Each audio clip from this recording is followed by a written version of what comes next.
अगर आपके मोबाइल में चार्जिंग का प्रॉब्लम बना हुआ है, फेक चार्जिंग या स्लो चार्जिंग, तो ये लाइन को चेक करना आपके लिए बहुत ज़रूरी है। ये लाइन आईडी का लाइन होता है, इसमें 1.8 से लेकर 2.8 वोल्ट हमें चेक करना होगा। यहाँ पर दो टेस्ट पॉइंट दिया गया है, इस टेस्ट पॉइंट पे 1.8 से लेकर 2 वोल्ट हमें देखने को मिलेगा, तब जाके चार्जिंग का प्रॉब्लम सही हो पाएगा। ये भी लाइन काफ़ी ज़्यादा ज़रूरी होता है जो सीपीयू से आता है, और ये डीएम और डीपी का लाइन होता है। दोस्तों, उम्मीद करता हूँ आप लोग खैर आफियत से होंगे। तो आज के इस वीडियो में हम बात करने वाले हैं Realme C3 के चार्जिंग सेक्शन के बारे में। पूरी डिटेल में हम लोग समझेंगे कि कौन से लाइन कहाँ पर जाते हैं, कौन से लाइन में कितना वोल्टेज आता है, और कौन से लाइन ब्रेक होने से हमारे मोबाइल में चार्जिंग का प्रॉब्लम बना हुआ रहता है। यहाँ पर सारी चीज़ों के बारे में बात करेंगे, एक एक करके स्टेप बाय स्टेप चेक करेंगे। तो सबसे पहले आपसे बस मेरी एक रिक्वेस्ट है कि अगर आपने मेरे चैनल को सब्सक्राइब नहीं किए हैं तो चैनल को सब्सक्राइब करके नोटिफिकेशन को ऑन कर लीजिए, आपकी बड़ी मेहरबानी होगी। तो सबसे पहला स्टेप में जो हम चेक करेंगे, ये B2B कनेक्टर है।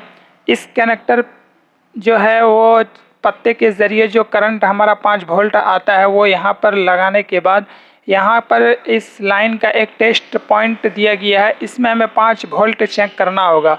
अगर यहाँ पर 5 वोल्ट अगर हमें मिल रहा है तो सब बोर्ड की तरफ पत्ते सब ओके हैं। तो ये लाइन को बीवेस लाइन कहते हैं। यहाँ पर 5 वोल्ट आउटपुट होता है, और इसका जो 5 वोल्ट करंट है इनपुट कहाँ पर होता है उसको देखना है। सबसे पहले इस लाइन में यहाँ पर कैपेसिटर वगैरह लगा हुआ है, इन सारे में 5-5 वोल्ट हमें चेक करना होगा। उसके बाद यहाँ पर एक आईसी है जो ये ओवर वोल्टेज प्रोटेक्शन आईसी इसको कहते हैं, जिसको ओवीपी आईसी भी कहा जाता है। तो ये ओवर वोल्टेज प्रोटेक्शन आईसी का काम होता है कि जैसे 5 वोल्ट से ज़्यादा अगर इनपुट होता है इसमें, तो आउटपुट 5 वोल्ट ही करता है, उससे ज़्यादा नहीं होने देता है। तो यहाँ पर ये लाइन निकल करके ये 5 वोल्ट आउटपुट होता है, और यहाँ पर चार्जिंग आईसी में जाके इनपुट होता है 5 वोल्ट। तो यहाँ पर एक और लाइन निकला हुआ है जो VPH पावर लाइन ये है, इसमें 3.7 से लेकर 4.2 वोल्ट का लाइन होता है। और यहाँ पर जो हमारा मोबाइल में बैटरी स्टोर करने के लिए जो लाइन होता है वो ये लाइन है, इसको बीवेड लाइन बोलते हैं। कई बार ऐसा होता है कि VPH पावर लाइन बनता है और बीवेड लाइन नहीं बनता है, तो यहाँ से यहाँ पर एक जम्फर लगाएंगे तो काम जो है वो सॉल्व हो जाता है। और अगर बात रही कि अगर ये भी लाइन नहीं बन रहा है और ये भी बीवेड लाइन नहीं बन रहा है, तो फिर चार्जिंग आईसी में आपका प्रॉब्लम होगा।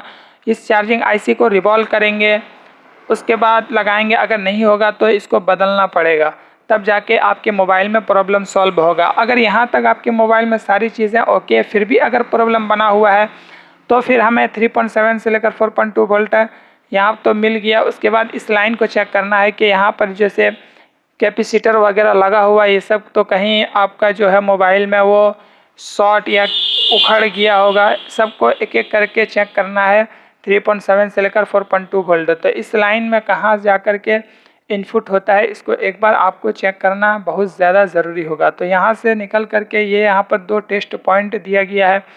ये 2 जो टेस्ट पॉइंट है, कई बार ऐसा होता है कि बैटरी नहीं लगाएंगे और चेक करेंगे तो यहाँ पर वोल्टेज कम देखने को मिलेगा। तो बैटरी लगा लेंगे तो 3.7 से लेकर 4.2 वोल्ट 100% मिलना चाहिए जो करंट होता है, तब जाके आपका मोबाइल में बैटरी का जो सही से चार्ज होगा तो वोल्टेज बनेगा। तो यहाँ तक भी अगर आपके मोबाइल में लाइनें सब ओके हैं, वोल्टेज भी ठीक है, फिर भी अगर मोबाइल में प्रॉब्लम बना हुआ है तो आपको और 2 लाइन चेक करना होगा जो B2B कनेक्टर से मिला हुआ है। तो यहाँ पर जो 2 लाइन आपको देख रहे हैं, ये लाइन DM और DP का लाइन होता है, और ये लाइन जो होता है ये CPU से आता है। तो ये CPU है और इस CPU से 2 लाइन आता है, और यहाँ से कहाँ जाकर मिला हुआ है, यहाँ पर रेजिस्टेंस से कोयल लगा हुआ है, इसमें हमें 1.8 से लेकर 2 वोल्ट देखना है। उसके बाद यहाँ पर भी चेक करना है दोनों पिन में। उसके बाद यहाँ से होते हुए ये 2 जो टेस्ट पॉइंट है, डिस्प्ले पत्ता जो है चार्जिंग पत्ता लगाने के बाद यहाँ पर हमें 1.8 से लेकर 2 वोल्ट देखने को मिलेगा। तो ये लाइन भी ओके है, फिर भी अगर मोबाइल में प्रॉब्लम बना हुआ है, ख़ास तौर से अगर आपके मोबाइल में फेक चार्जिंग या चार्जिंग एरर का प्रॉब्लम बना हुआ है, तो इस लाइन को चेक करना बहुत ज़्यादा ज़रूरी है। ये जो लाइन होता है ये आईडी का लाइन होता है और ये 1.8 से लेकर 2.8 वोल्ट हमें देखने को मिलेगा। तो ये लाइन जो है, ये लाइन को चेक करना बहुत ज़्यादा ज़रूरी है। तो ये लाइन कहाँ से आता है एक बार पहले वो देख लेते हैं। तो ये लाइन भी है जो CPU से आता है और ये 1.8 से लेकर 2.8 वोल्ट हमें चेक करना होगा। यहाँ पर जो रेजिस्टेंस कॉइल लगा हुआ है इसको चेक करना है। तो यहाँ से होते हुए ये लाइन जो है निकला हुआ है और यहाँ से इस टेस्ट पॉइंट के ज़रिए 1.8 से लेकर 2.8 वोल्ट मिलना चाहिए, तब आपके मोबाइल में बैटरी चार्ज होगा। स्लो भी चार्जिंग जो होता है बस दिखाता है फेक चार्जिंग, तो यही लाइन से प्रॉब्लम होता है। अगर ये लाइन भी ओके फिर भी प्रॉब्लम बना हुआ है तो आपका एक और लाइन है, जो इस लाइन को जो ये टेस्ट पॉइंट है ये भी CPU से आता है और ये CPU से नहीं सॉरी ये आ रहा है पावर IC से, जो वीरेज का लाइन होता है जो वोल्टेज रेगुलेट करने के लिए काम करता है। तो ये लाइन यहाँ से निकल करके और आपका जो है यहाँ से होते हुए यहाँ पर जो कॉइल और रेजिस्टेंस लगा हुआ है तो इसमें 1.8 वोल्ट हमें देखने को मिलेगा। तो यहाँ से होते हुए और जा करके बैटरी कनेक्टर पे जो यहाँ नीचे हिस्से में जो टेस्ट पॉइंट है इसमें 1.8 वोल्ट हमें चेक करना है।